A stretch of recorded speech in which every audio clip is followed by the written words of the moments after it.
in general, these meetings will be quarterly and they will be virtual. We do, however, hope to offer some site walks or tours based on the interests and needs of this group. And with that, I will hand it over to Jeff to provide an overview of our organizations and our projects. Thanks, Meredith. Good afternoon again, everyone. My name is Jeff Pelletier. I'm a 15-year resident of Fairfax County, and I serve as the Senior Director of Projects for Northern Virginia. I oversee our projects and our partnerships along the Arlington, Alexandria, and Franconia corridors, as well as VPRA's ownership of the Manassas line between Alexandria and Broad Run. Before we speak specifically to the projects in the Franconia corridor, I wanted to take a few minutes to provide some background on VPRA and VRE and show you what we're doing to expand and improve passenger rail service in Virginia. VPRA was created in 2020 by the General Assembly. We are a political subdivision of the Commonwealth. And while my colleagues and I are state employees, our organization is not a department of the state government that reports directly to the governor. Rather, we are governed by a 15-member board of directors that is chaired by the director of the Department of Rail and Public Transportation. VPRA is charged with promoting, sustaining, and expanding the availability of passenger rail in the Commonwealth. And we do that by a few things. We manage state-supported intercity rail service through Amtrak, and we fund a portion of VRE's commuter rail service. We design, we construct, finance, and maintain rail infrastructure. And we also acquire railroad real estate to secure passenger service. Since our creation, VPRA has acquired nearly 400 miles of railroad real estate across the Commonwealth. One thing we do not do is operate the trains themselves. We contract directly with Amtrak to provide Virginia state-supported service. And of course, we partner with VRE as they operate the commuter rail service here in Northern Virginia. And we also partner with the two major freight railroads in the state, CSX and Norfolk Southern, to run our services on their territories. You go to the next slide. So this is what the Virginia passenger rail network looks like today. It's important to know that under the current federal regulations that govern passenger rail, Amtrak owns and operates the Northeast Corridor that we all know from DC to Boston, and they operate long-distance intercity service across the country on freight rail lines. And you see some of those long-distance lines in light blue here on the map.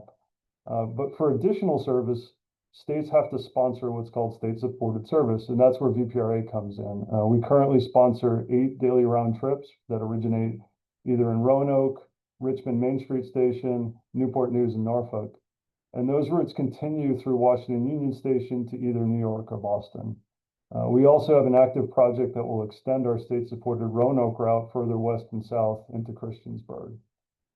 And though it's a little harder to see on the map, just given the scale, we also have 16 daily VRE round trips, 8 along the Fredericksburg line to Spotsylvania, and then 8 along the Manassas line to Broad Run. Next slide. So when we say at VPRA that we promote, sustain, and expand passenger rail in the Commonwealth, these are the benefits that we're targeting. We want to increase the capacity of the existing rail network in the state. We would love to add more state-supported trains on the existing routes, but we're currently maxed out because of multiple bottlenecks in the existing system. The top two are right here in our region, the Long Bridge across the Potomac River, and the Franconia corridor that we're going to talk about today. Second, we want to improve the quality of our service. A network that's currently running at 98% of capacity is very sensitive to even the smallest disruptions, whether it's freight rail interference or emergencies or weather delays and things like that. So while the new capacity provides more frequent service, it also is going to provide, in the long run, it's going to improve our on-time performance, the speed of the routes, and overall the safety of the corridor. And then finally, we want to provide more choices for transportation. That includes better options to take the train rather than having to drive across the state. And it also allows for additional services such as night and weekend services for VRE. Next slide. And we get there through expanding our program or expanding our network through a program that we call Transforming Rail in Virginia, or TRV. VPRA is currently working on 11 projects in the DC to Richmond rail corridor. That corridor is known as the RF&P, which is a historic reference to the original railroad, the Richmond, Fredericksburg, and Potomac Railroad. But the majority of the funding and effort for the current iteration of TRV through these 11 projects is focused on the projects north of the Occoquan River and into DC. And when these projects are completed, we'll create capacity for 2 new Amtrak state-supported round trips, 3 new VRE round trips, but it also provides capacity for 3 future Amtrak and 2 future VRE round trips. So the work that we're doing is with that expansion goal and mindset. Next slide. And of course, we must introduce VRE, though I'm sure they need no introduction. They're well known in our region. It's a commuter rail system that served Northern Virginia for more than 30 years. As I mentioned earlier, it operates 8 daily round trips on the Fredericksburg line and 8 daily round trips on the Manassas line. There are 19 stations in the system, including L'Enfant Station and Washington Union Station in the District of Columbia. And they average about 12,000 passengers per day. And while VPRA and VRE are independent entities, we are very closely linked through funding, operations, and infrastructure agreements.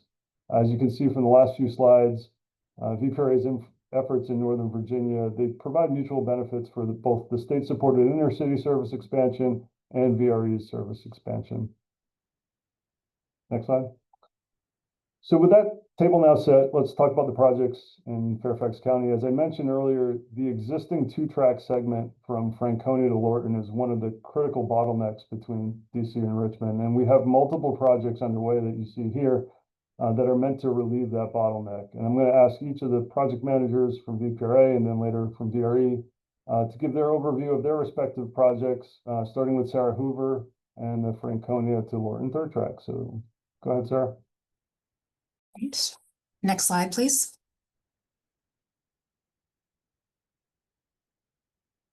So as Jeff mentioned earlier, one of these bottleneck locations is the Franconia-Lorton area. So the intention of this 3rd track is to build a continuous 3rd main line between Alexandria and Lorton. It would add 6 miles of track that would be able to be dedicated specifically to passenger rail to alleviate that congestion that you see. Part of this construction would also include improvements to railroad bridges, specifically over Newington Road and Lorton Road, and also the construction of infrastructure to accommodate those additional 3rd tracks, which would include retaining walls, culverts, drainage fixtures, etc. Next slide.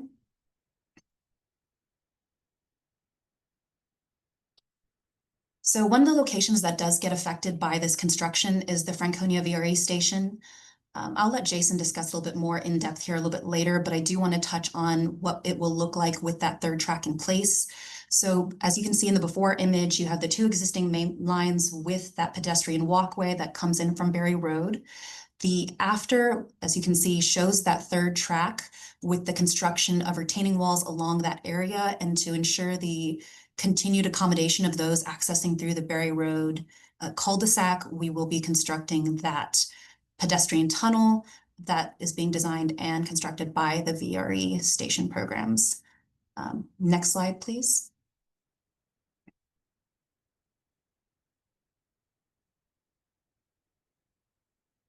So as I touched on earlier, we do have 4 railroad bridge improvement projects that will be going on as part of this construction, specifically at Newington Road, Accotant Creek, Pohick Creek, and Lorton Road.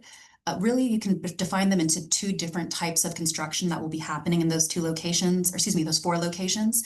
So at Newington Road, we will be removing and replacing the existing railroad bridge for the 2 main lines, and then building an adjacent railroad bridge for that 3rd main line. You will see the similar construction happening at Pohick with that complete removal and replacement for the 2 main lines and the construction of a new track, or excuse me, a new bridge to accommodate that 3rd track.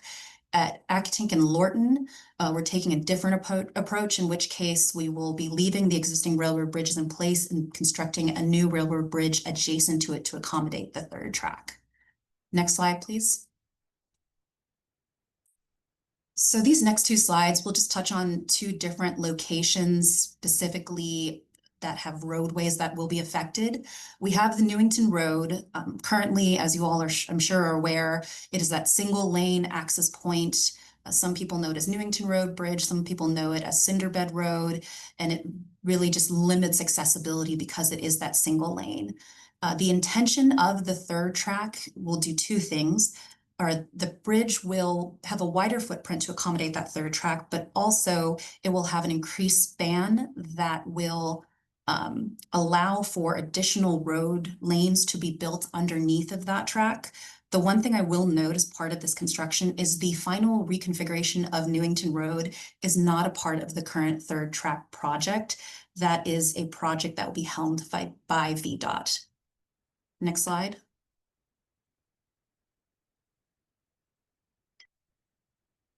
So finally, we'll just touch on this new railroad bridge that is going into Lorton Road. As you can see in the before image, we do have the two existing main lines on the existing railroad bridge. The construction that will be happening here is the construction of an adjacent bridge next to these. So you can see in that after image, there are additional piers that will be going into the roadway, and that will be used to accommodate the third track. So these are the major fixtures that you'll be seeing as part of the third track, and then I'll pass this on to Stephen to discuss the bypass.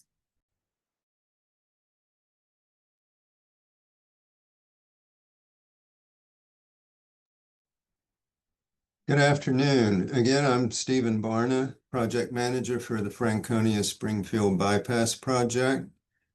This slide shows an aerial view of the Franconia Springfield Bypass, which is located within the third track corridor that Sarah just discussed. The bypass starts just south of the Franconia and Metro stations and is a little short of 2 miles long. The bypass is an unusual bridge structure. You can see on the inset on the left. It's very different for a railroad. We've all driven over highway bypass bridge structures, particularly in the DC area, where we have all the numerous highway mixing bowls up around the Springfield interchange with 95 and 495 and up around the Pentagon. Railroads are very different, as you can imagine. The weight of the trains, passenger and freight, especially the locomotives, present specific design challenges. The structures tend to be much heavier, stronger in design than a highway structure would be. The Franconia Springfield Bypass will eliminate the need for passenger and freight train movements through a number of interlockings and switches. This will greatly increase the travel time and safety through the corridor. It will allow the Amtrak passenger and the BRE commuter trains to move from the west side of the track corridor, north of the bypass, to the east side, south of the bypass. Those moves are required due to the station platform locations north and south of the bypass. Next slide, please. This slide shows renderings of the bypass structure. It's a reinforced concrete structure with steel girders carrying both steel and concrete decks, and the trains run on them. The current rail configuration is for a single track, but the structure is designed and will be built with provisions for a future fourth track.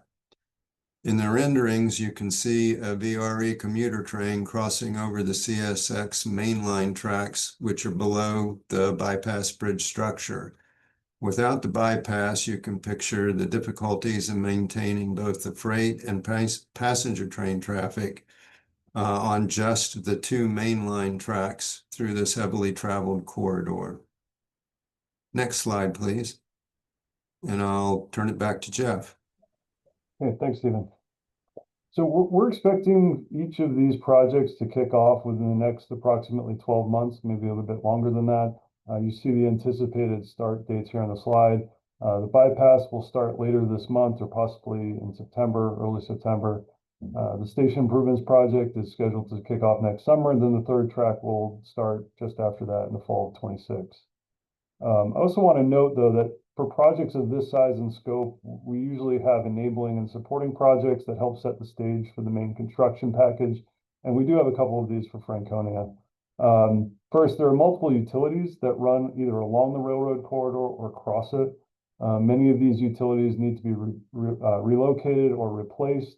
So those relocations are going to be done directly by the utility owners themselves, starting this fall, and you may hear from them or see them independent from us. CSX will also be performing some track work starting this month at the far northern end of the Franconia corridor, is the far north tip of the blue that you see, adjacent to Fleet Drive and Franconia Road. This work is going to relocate a few of the crossovers that need to be moved to accommodate the bypass structure. So this work is going to be done almost completely within the existing railroad right-of-way. So we expect that it's going to look a lot more like track maintenance than new construction. Next slide. Now, while railroad construction is generally less visible to the public than highway construction or, say, new buildings, there will be noticeable impacts to nearby residents and the traveling public, and we want to be upfront about that. First, construction vehicles and equipment will be using public roads to access the railroad corridor and the project sites. So in a few locations, some lane closures and detours may be necessary, not just for access, but to build those new bridges over the roadways, like Sarah mentioned at Newington Road and Lorton Road. Though I would say for Newington and Lorton, we don't expect to start the new traffic patterns and the construction of those structures until late 26, early 27. We also expect that there's going to be gradually increasing truck traffic along the corridor and at the multiple project access points. The two earliest access points that we plan to use are the Barry Road cul-de-sac in the Windsor Estates neighborhood and the existing CSX access road on the northwest side of the railroad bridge over Newington Road. We have a few other access locations that are still in development that we'll be able to share at future CAG meetings. There'll also be multiple construction crews throughout the corridor working both day and night shifts, though we do expect that much of the work will be taking place during daytime hours for the first year or so. We also expect that many construction employees will be transported to the site just because there's very little parking immediately adjacent to the railroad corridor. And then for VRE service, we do expect that there are going to be some platform closures and some train schedule adjustments at the Franconia, Springfield, and Lorton stations to accommodate not just construction in Franconia, but throughout the region, up in Alexandria and Long Bridge, whatnot. Those changes are going to be communicated to passengers well in advance of their trips. So we'll make sure that that gets out through all different channels as well. Amtrak does not serve those stations specifically, and we do not expect that the Franconia projects will negatively impact the Amtrak auto train station in Lorton. Next slide. So for other activities that folks may notice, we put in here an excerpt from the mailer that we sent out a couple weeks ago. I mentioned the increased truck traffic. There's going to be some noise emanating from the track areas where construction is happening. We are building an alternate set of tracks on each side of the bypass project. These are known as shoe flies. They're meant to move the active mainline tracks as far away from construction as possible. I mean, I should note that the corridor will remain active under its current schedule or its current load throughout construction, but every time a train passes immediately adjacent to construction, we have to stop the crew. They have to come to the side for safety purposes. So tracks like the shoe fly allow more work to be done and not as disruptive during the day. We want to do as much of the work as possible during daytime hours, just given the disruption of night work. And then those of you that are close by the railroad corridor are going to see a lot of earth moving and grading in the near term, as well as a number of retaining walls in the corridor. The first retaining walls that we expect to see are on the west side of the bypass footprint next to the Loisdale Estates neighborhoods. Go to the next slide, please. We just provided here a couple of details of the two access points I mentioned, Barry Road and Newington Road. This is the access point for Barry. You see the cul-de-sac at the bottom here. It also shows some of the work that's planned in the area. It's including a new 3-barrel box culvert that we're going to be building along Long Branch. This culvert's going to provide a new access road for the tracks. It's going to go right over the culvert. And it's also going to allow VRE to start placing the pedestrian tunnel for the Franconia Springfield station that Jason's going to talk about in a few minutes here. Go to the next slide to Newington. And then this is the access point I mentioned earlier at Newington. So in this image, to the right is north and left is south. The access point is going to be on the kind of the Loysdale Road side of Newington and the railroad corridor. Our plan initially is to use kind of that purple shaded approach using the existing road, but we may expand it in the future depending on the needs of the contractor. Okay, we'll go with my last slide here. So this is just an overall schedule or a high-level schedule to give you a rough idea of where we are today and where the bypass and third track are going to be in the next few years, in the big picture. We are very close to completing our 100% design packages for both projects. We're currently working on right-of-way acquisition for both projects and then kick off construction, as I mentioned earlier. We expect both bypass and third track to be completed sometime early to mid 2029. And we will continue to update through future CAG meetings as that schedule adjusts. So with that, I'm going to pass to Jason Bortz from VRE to talk about the Franconia Springfield Station Improvement Project. Thanks, Jeff. Good afternoon. I'm Jason Bortz with VRE, project manager for the Franconia Springfield Station Improvements Project. With this project, we're working in close coordination with all the third track project and the bypass project, and looking forward to taking advantage to the overall corridor improvements that will bring to the station. In order to make the most of those corridor improvements, we are extending both of the platforms on either side of the existing 2 tracks to ensure that we can open all train doors on all 8 cars of an 8-car set, particularly on the west side that you can see on the right-hand side of the photo. It's a rather short platform, so we can only open 2 or 3 doors on out of 8. And that takes us a lot more time to board and deboard passengers. So this will allow us to be more efficient and improve our boarding times. While we're there extending those platforms, we're going to take the existing platforms and get them cleaned up, repaired, bring them into good condition. That will mostly be concrete repairs, cleaning and painting all the steel, things of that nature. We'll be replacing the glass window frames with a metal mesh that has just more durability, particularly with the increased anticipated traffic over time, and with the additional rail on the east side of the corridor, which would be the left side of this picture. We want to make sure that we get everything into as good and durable of a state as we can for the foreseeable future. Off the south side, so straight through this photo off the far end, and you'll be able to see it better on the next slide, is the new pedestrian underpass, and that will head down towards the Barry Road cul-de-sac to maintain access from the cul-de-sac. So for anybody who comes from those adjacent neighborhoods and walks up through the VRE station over to WMATA or to our station, that access is being maintained. Next slide, please. So different view, but what this provides is the yellow is the existing platforms and the pedestrian overpass. The pink area is how we'll be extending the platforms to ensure that we can open all 8 doors on the train.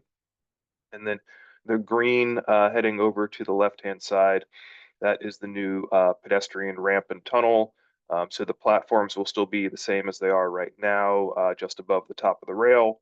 And there's just a long ADA compliant ramp that goes down parallel to the tracks and then ultimately turns and comes under that new third track, outletting towards the Barry Road cul-de-sac. Next slide, please. So this just to help visualize what that tunnel looks like. It does.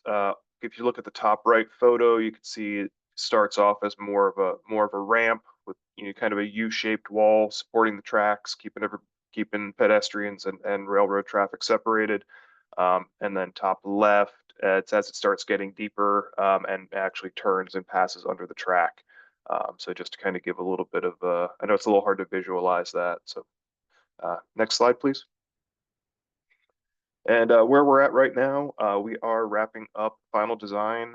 Our 100% design plans are due later this month, and we'll be using those to push forward with all of our permitting applications and looking to be soliciting for construction either very late 2025 or very early 2026 with looking to start construction in the spring to summer. As Jeff mentioned earlier, there's a lot of kind of facilitating work with utility relocations, things like that that are in process. So we're tracking those to make sure to figure out exactly when the start point will be. Next slide. I think that's it for me. Yep. Thank you, Jason. So thank you to the technical team for going over all of the details of the project. Now we'll get into our community outreach for the project. So we've had some previous outreach already. We've done a few neighborhood pop-ups. You may have received some flyers or direct mail from us in the past. We have hosted some public meetings regarding this project and some of the surrounding ones as well. And VPERI is working very closely with Supervisor Lusk and Supervisor Stork's office on the projects. Coming up, you may receive a flyer or a direct mailer from us. We are sending out about 5,000 postcards that will have similar information to what you've seen during this presentation. And obviously we have our community advisory group kickoff today. We will have more meetings in the future. We don't have a schedule just yet of how often we will meet, but as the project progresses and as our outreach progresses, I will continue to reach out. You'll continue to hear from me about the CAG schedule.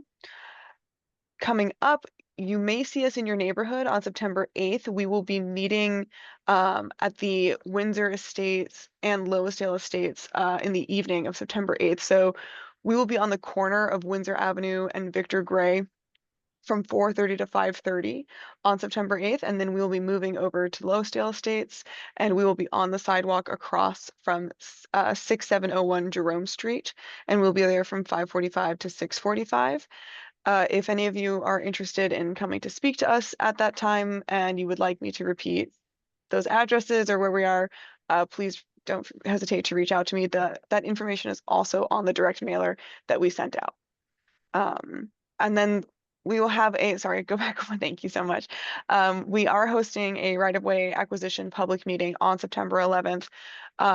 This is specifically for people who will be directly impacted by the project. They will be, if that is you, will receive a letter from us letting you know. It is still open to the public. So if you may not be affected, but you still want to come and hear the meeting, you are absolutely more than welcome to. And as the bottom says, we have ongoing coordination with stakeholders in the area like VRE, like Fairfax County, and other agencies that might be affected. Now you can move on. So staying informed, our project website is available on the screen there. The contact us information, our telephone, and our email address. Many of you also have my email address from correspondences leading up to this meeting. Please visit our construction disruptions map. This is a new tool we've created so that you can see exactly how the project construction are going to impact your life. Please sign up for our updates, follow us on social media, and don't hesitate to reach out to myself or Meredith with any questions that you might have. I think we can move on to our question and answer session. So if you have a question, please raise your hand virtually, and our lovely Erin will help coordinate this part. Thank you. Thanks. Yeah. You can see on the screen there. Oh, can we go back to that slide real quickly? You can see on the screen there, there's on the bottom of your Zoom panel, there should be a button that looks like a heart and says react. If you hover over that, click on it, you can either raise your hand and then we'll try and call on the participants with their hands raised, or feel free to drop any questions that you have in the chat. So I'm just going to open that participant list and we'll see what we have. I don't see anybody so far. Okay, Angela, did you have a question for us?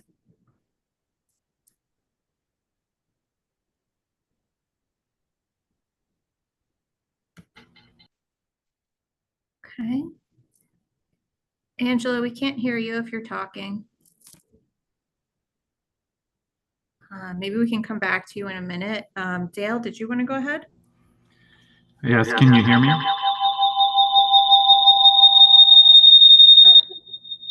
Dale, you have a great amount of feedback. I don't know if they've got multiple devices running or something like that. Not to the best of my knowledge, but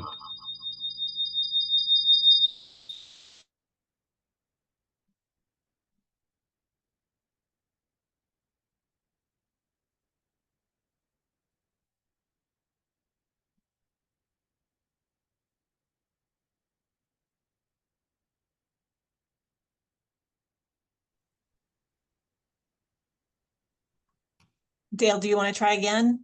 can you hear me now? Yes, there we go. Thank you. Yes, thank you for hosting the meeting. First of all, it's been very informative.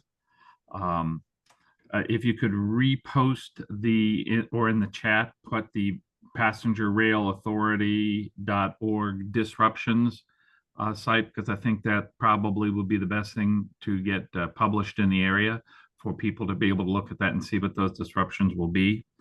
I have two questions.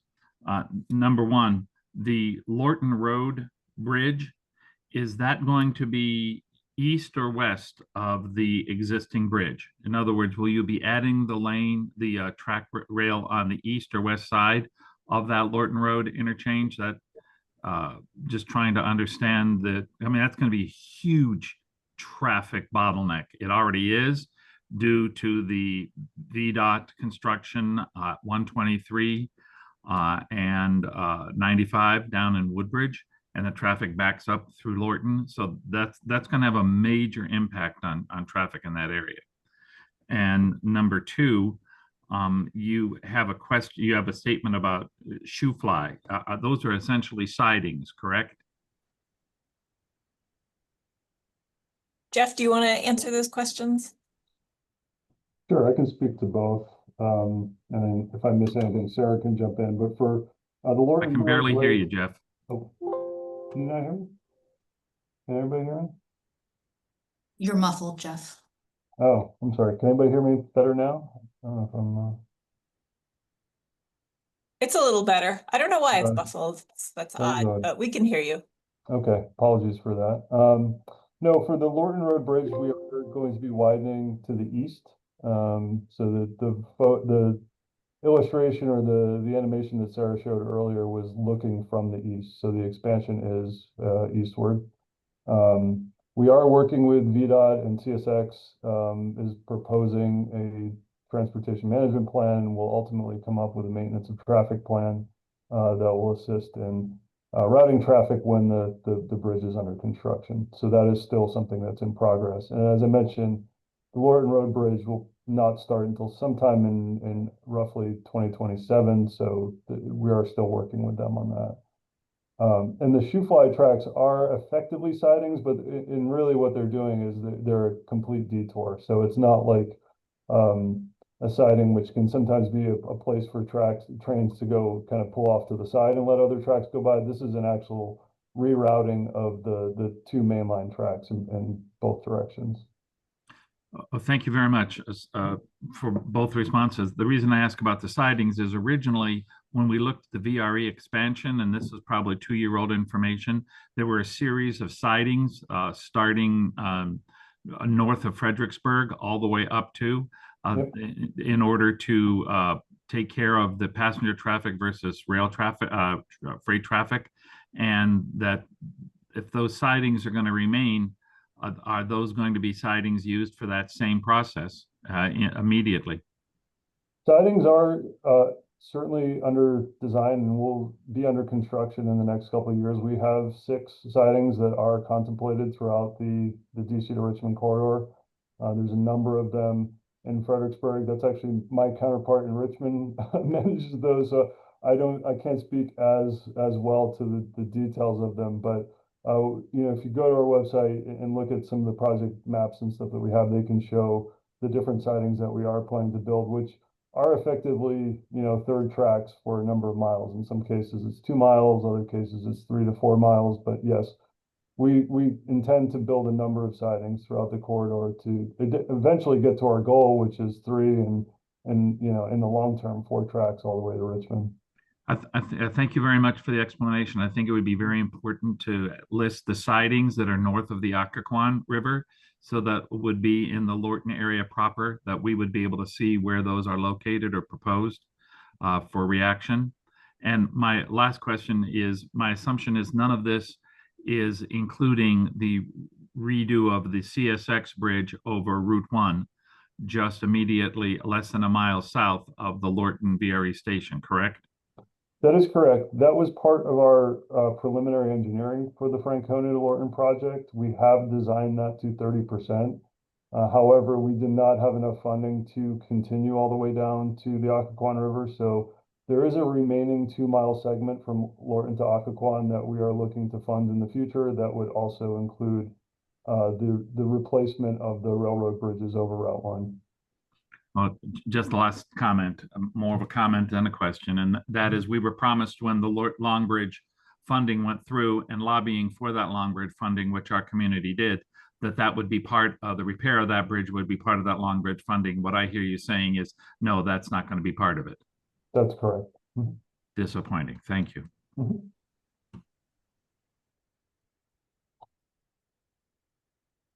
Okay, thank you. Angela, did you want to go ahead and try again? Okay, can you hear me? Yes. Yes. Okay. So my questions pertain to more of a traveler, a passenger. I ride VRE. Where does the third track start? Does it start in Lorton or south of Lorton? No. Hello? Jeff, why don't you jump in? Can we Yeah. jump on that one? Sorry, the lights went off in my office. Oh. No, so the third track will be starting just south of Lorton Station. It's a bit farther south of the auto train station as well. So it'll be picking up south of the station, and it will continue all the way to where the third track currently ends, just north of Franconia Springfield Station. Okay. And then just on how it impacts travel. So Lorton Station Road, which is how we enter the VRE in Lorton, and that part of 95, how will that be impacted? And I'm asking because there's school buses that go down that road. You know, I'm sure you all know all this, but how is that part impacted? How do we even will those roads be impacted? There will be some construction entrances around the Lorton Station area. We are currently working with the county, who owns the parking lot, on how we will access that in the future. But that's something that we haven't fully figured out yet because we're still working on how those will be accessed. But yeah, we do recognize that there will be it'll be more in terms of, I think, construction traffic. But we are looking to stay as far away as possible from the main entry point and the main pedestrian access to Lorton Station platform. Okay. And do you know if we can get a bus set up during those times when it's closed to take us to the Springfield station? I mean, We I'm could. sure that's a comment, but we did that. Yeah, I'm sorry. We don't intend to actually shut down Lorton Station at any point. It'll remain active. I guess, Jason, I don't want to speak on VRE's behalf necessarily, but I think at no point have we talked about fully shutting down Lorton Station.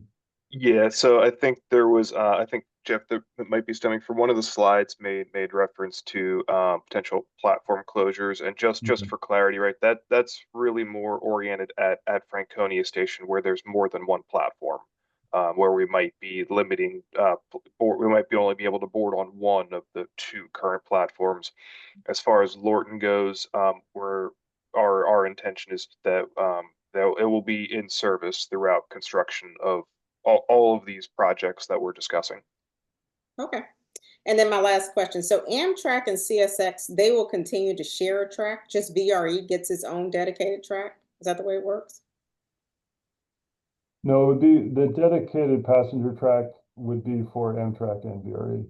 Oh, Though we do need, as long as we still have 3 tracks, we do need to make the 3rd track what we call interoperable. So CSX may still use it in, I guess, emergency situations or in some rare cases. But the intent of the 3rd track, and even here in Alexandria, the 4th track, is that we are either going to have 1 or 2 dedicated tracks for passenger service. okay. Amtrak and VRE may still share. I mean, I guess they will, and then CSX, but CSX would not be on that track. Not commonly, no. Okay. All right. Thank you.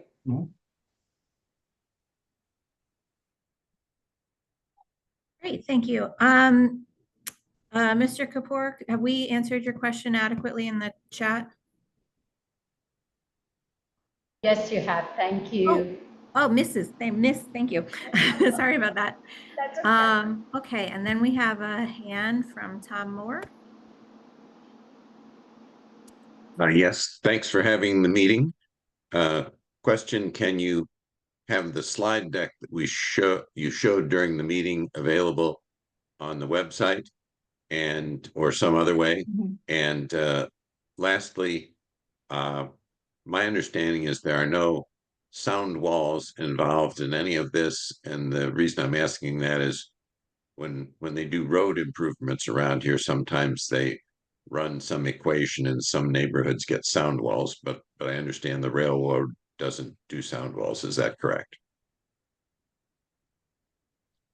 That is correct. Yeah. I can't get too deep into it, but I mean the noise that trains generate isn't mitigated or abated the way that roadway noise is on highways. So there's not much utility to having sound wall or noise walls or sound walls, as we call them. Thank you.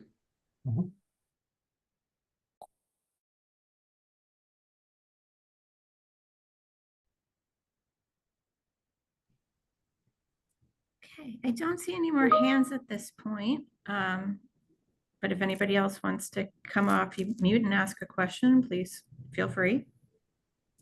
Just to speak to one of the questions in the chat about showing redesign of the Lorton VRE station with the 3rd track shown. The 3rd track is actually on the far side of the rail corridor from the station. So actually from a station impact, there's almost no impact. It's just the track is on the opposite side of the railroad right of way. Thank you very much, Mr. Bortz. I understand that, but I think it might be important for residents that are along there to understand not only, I think, Tom's excellent question about noise impact, but how that's going to look from where they are and how the station will operate. How different would the station, or the same for the VRE passengers? It's a full lot. There's a lot of VRE passengers there every day. So I think that might just be important for people to see how exactly the layout and design would be. Yeah, we could certainly pull the relevant sheet just to demonstrate, right, that the existing station, the existing lot, the existing platform, all of that is unchanged, both in its layout and in its operation. There will be some temporary operational impacts, but even that will be limited to within the immediate footprint of the platform area.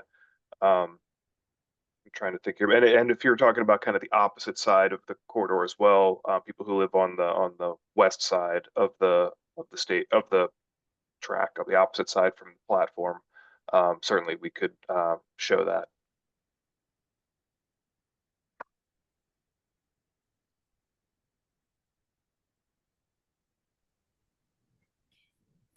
Can anybody speak to future passenger rail scheduling?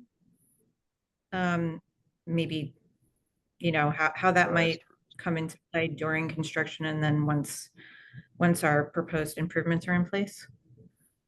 Yeah, Jeff, I don't know if you're more in the weeds on this, but Essentially, what we're trying to do is make modest schedule adjustments, not wholesale changes or major categorical changes, but to maximize the period in the middle of the day between our AM service going into DC and our PM service coming back out, to maximize that time period, so that contractors can get as much work done during that time as possible.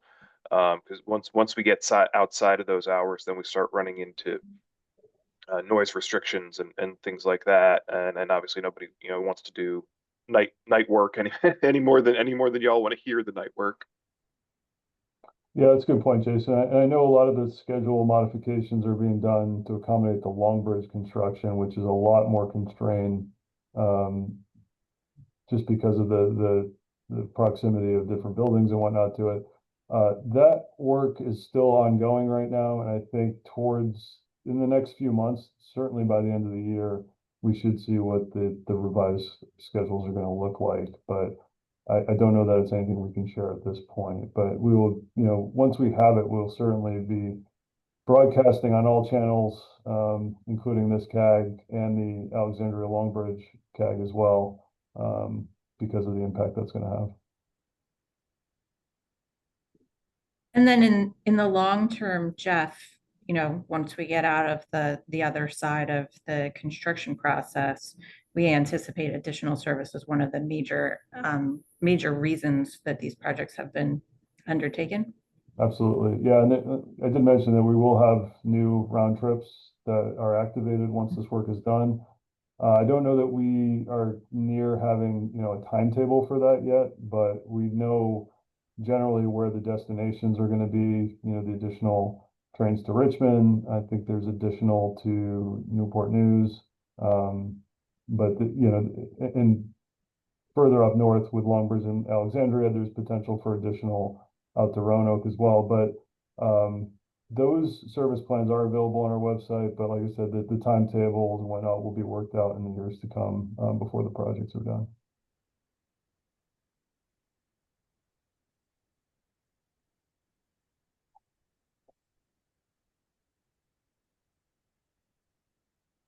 Okay.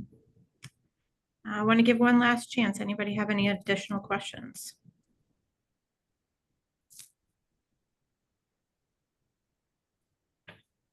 Great.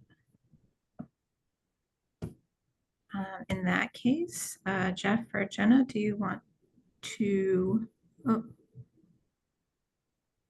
Sorry, there is a follow-up here in the chat. Jeff, can you see it? Construction schedule for the entire project. Dale, when you say entire project, do you mean the Franconia to Lorton project? Yes, ma'am. For everything that you've presented today, on the impact of adding the third rail from wherever to wherever, will begin this fall of 2025, but it will not be completed until sometime in 2029. Is that correct? That's correct. The full package of projects that we presented today start pretty much this month and will continue to, what we're targeting is early 2029.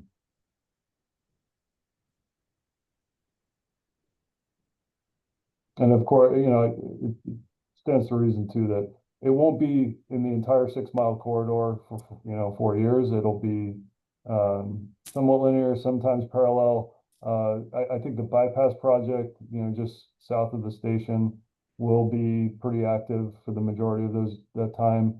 But with a linear project like Third Track that is 6 miles long, it's going to be done in pieces and somewhat linearly throughout the duration.